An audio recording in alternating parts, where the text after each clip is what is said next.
Spoke with in Waterville today say they're surprised at the tragedy that occurred in Lewiston last night.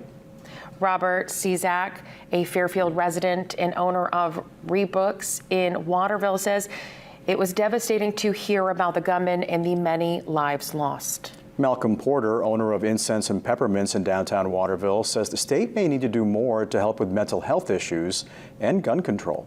Very surprised. Maine is such traditionally a safe haven for all folks, all people.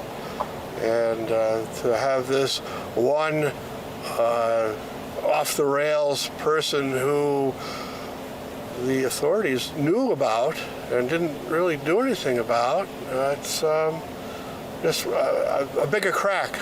The outlier is when people with mental illness have access to weapons. And, you have to question, why was somebody who potentially sought treatment for mental health issues over the summertime still had access to assault-style military weapons? And, the answer is clear. We do need to have more responsible gun ownership laws. All of Maine is a community, and this is just a horrible ripple through the whole state.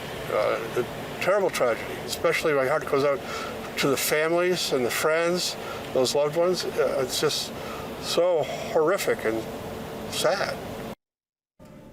Sad, shocking, surreal, unbelievable. Those are some of the words Mainers are using to describe the horrific events in Lewiston last night.